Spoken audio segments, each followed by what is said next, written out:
한 명의 외국인 노동자가 저지른 도둑질로 인해 30년간 두 나라의 관계를 막장으로 치닫게 만든 기가 막힌 사건이 있었습니다. 양질의 석유가 땅속에서 미친 듯이 쏟아져 나오는 사우디아라비아는 자국민들이 하지 않는 허드렛 일을 수많은 외국인 노동자들이 대신 하고 있습니다. 가난했던 태국인들도 당시 20만 명이 돈벌이를 위해 사우디아라비아에서 일하고 있었고, 오늘의 주인공 크리앙크라이 테차몽도 사우디아라비아에서 일하고 있었습니다. 크리앙크라이는 사우디 국왕의 장남인 파이살 빈 파흐드 왕자의 궁전에서 정원사로 일하게 되었습니다. 그는 그렇게 열심히 일하며 더 많은 돈을 벌 수 있었고, 태국의 가족들에게 돈을 보내주었습니다. 궁전의 일꾼들은 숙소에서 도박판을 벌이곤 했는데, 크리앙크라이는 많은 돈을 잃고 도박빚에 시달리게 되었습니다. 결국 그는 절망적인 상황에서 잘못된 선택을 하고 맙니다. 그는 궁전을 청소하며 파이살 왕자의 궁전 구석구석을 알게 되었습니다. 왕자의 값비싼 보석이 들어있는 4개의 금고는 허술하게 관리되고 있었고, 그중 3개는 잠겨있지 않다는 사실을 알게 되었습니다. 1989년 파이살 왕자 부부는 3개월간 지중해로 휴가를 떠나고, 이 틈에 그는 절도 계획을 실행하게 됩니다. 어느 날 저녁, 크리앙크라이는 갖은 핑계를 대며 늦은 밤까지 궁전에 남아 있었습니다. 그는 다른 직원들이 떠날 때까지 기다렸다가 왕자의 침실에 침입합니다. 그는 보석 몇 개를 골라 박스 테이프를 사용해 몸에 붙였고, 청소기 내부에 나머지 보석들을 숨겼습니다. 그렇게 훔친 값비싼 보석들의 무게는 무려 90kg가량이었으며 그 가치는 자그마치 2천만 달러에 이르는 엄청난 것이었습니다. 그렇게 빼돌린 보석을 왕궁 곳곳에 숨겼고, 감시가 소홀한 틈을 타 큰 자루에 담은 보석을 궁전 벽 바깥으로 던져 보석을 빼내는 데 성공합니다.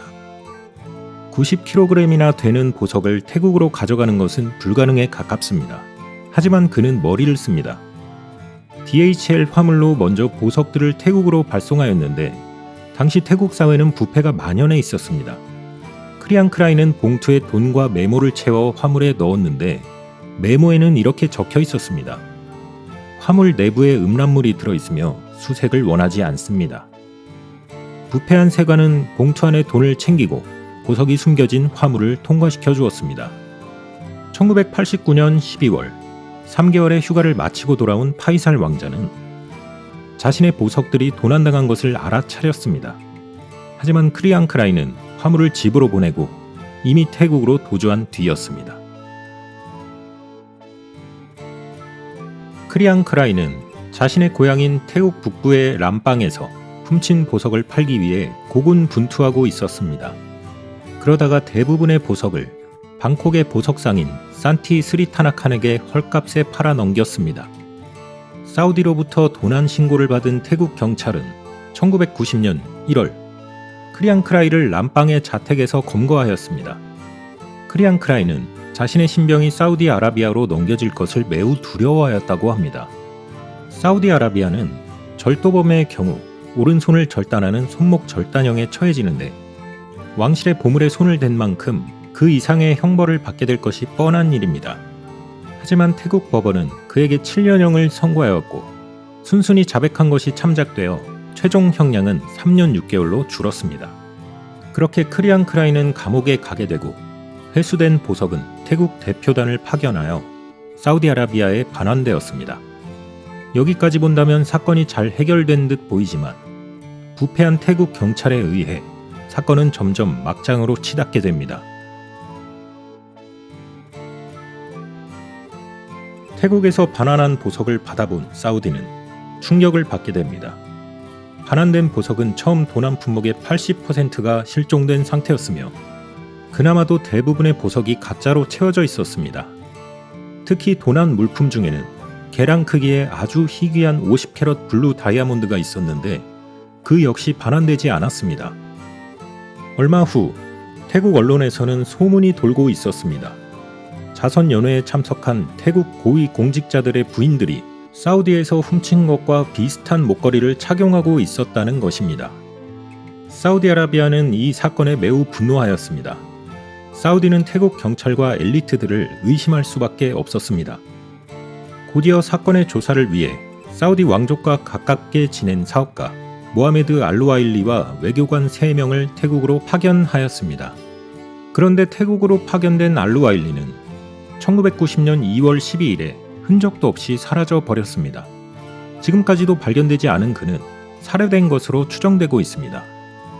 그리고 그가 사라지기 얼마 전인 1월 4일 방콕 박락의 실롬에서 사우디 외교관 1명이 살해된 채 발견되었습니다. 또한 2월 1일에는 방콕의 얀나와의 퉁 마하멕에서 같이 파견된 사우디 외교관 3명 중 2명이 이동 중인 차 안에서 무장괴한에게 공격받아 사망하였고 나머지 1명도 같은 시각 아파트 안에서 총격에 의해 사망하였습니다. 파견된 외교관들이 모두 죽어나가는데 태국 정부는 명확한 설명조차 내놓지 않았습니다.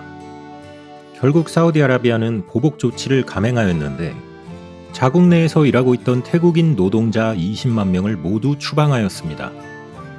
20만 명이 수십 년간 태국으로 송금하는 금액은 엄청난 것으로 고위층의 부패로 인해 태국은 많은 경제적 손실을 입게 된 것입니다. 또한 양국 간의 무역을 중단하고 외교 관계마저 격화하였습니다. 살해된 사우디 외교관의 후임으로 파견된 모하메드 사이드 코자는 신변 위협을 느껴 항상 스미스 앤 웨슨 권총을 소지하고 다녔습니다. 그는 1994년 미국 타임지와의 인터뷰에서 권총을 곁에 두고 이렇게 말했습니다.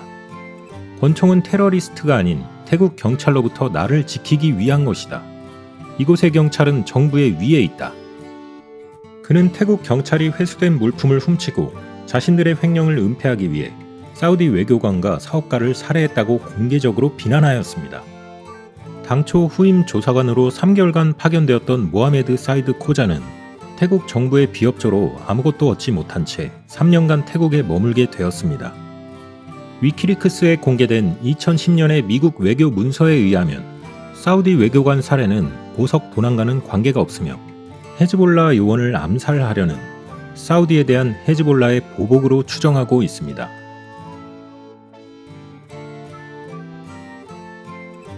사우디아라비아의 압력이 커지면서 태국은 이 사건에 대한 해결책을 찾고 있었습니다.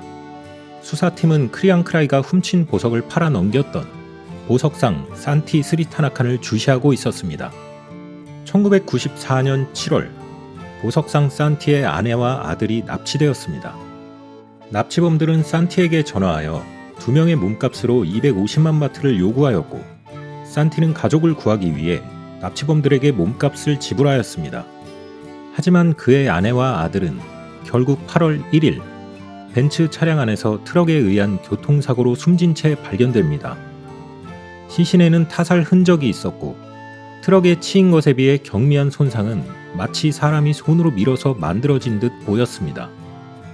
결국 태국 정부는 수사팀을 교체하고 납치범을 검거하게 되는데 충격적이게도 납치극을 일으킨 범인은 보석 도난 사건을 처음부터 진두지휘한 수사본부장 찰로 케르테스 중장이었습니다. 찰로 중장은 납치극을 벌여 고액의 몸값을 요구하며 보석상 산티의 자금 출처를 추적하면 숨긴 보석을 찾을 수 있을 거라 생각한 것입니다. 찰로 중장은 경찰관들을 시켜 납치극을 벌였는데 보석상 산티가 찰로 중장의 자작극을 의심하여 경찰청장에게 도움을 청하는 것을 알고 증거인멸을 위해 둔기로 인질을 살해 후 교통사고로 위장하였습니다. 또한 사라진 보석의 일부를 횡령한 것으로 드러났습니다. 태국 법원은 찰로 중장에게 사형을 선고하였으며 2009년 사형 확정되었으나 태국 국왕의 84번째 생일을 기념한 특별 사면으로 50년형으로 감형되었고 그마저도 2015년 사면을 받아 다른 공범들과 함께 풀려나게 됩니다. 시간이 흐르고 20년의 공소시효 기한을 한 달 남긴 2010년 초 사우디아라비아의 사업가 모하메드 알루와일리 납치 살해 혐의로 경찰 5명을 기소하였으나 역시나 5명 모두 증거 불충분으로 무죄 판결을 받으며 사건은 아무런 진전 없이 부패한 태국 경찰의 민낯만을 보여주고 마무리됩니다. 도둑질로 두 나라의 관계를 파탄에 이르게 한 크리앙크라이는 사건의 관련자들이 세상 하직하는 것을 보며 두려움에 떨었습니다. 또한 사람들이 계속해서 50캐럿 블루 다이아몬드의 행방을 묻자 2016년 3월 출가하여 승려가 되어 자신의 무소유를 증명하려 하였습니다. 또한 보석상 가족 살해 혐의로 투옥되었다가 출소한 찰로 중장에게도 승려가 될 것을 제안하였고 그렇게 둘은 수도원 생활을 하게 되었습니다. 하지만 그들의 시호는 오래가지 못했고 3년 후 크리안 크라이는 수도원에서 나와 집으로 돌아갑니다. 사건은 아무것도 해결되지 못한 채 사우디아라비아와 태국 양국의 관계를 파탄내고 30여 년의 시간이 흘렀습니다. 오랜 시간이 흐르는 동안 국제 정세는 많이 달라졌고 사우디아라비아의 모하메드 빈 살만 왕자가 새롭게 실세로 떠오르며 미국 의존을 줄이고 아시아 국가와의 결속을 강화하려는 기류가 만들어졌습니다. 빈 살만 왕자의 초대로 프라윳 짜노차 태국 총리의 사우디 방문이 성사되었고 외교 관계를 복원하며 끊어졌던 양국 대사 파견 및 교역 장려 등 양국의 관계 강화에 합의하였습니다. 저주받은 블루 다이아몬드는 누구의 손에 들려 있을까요?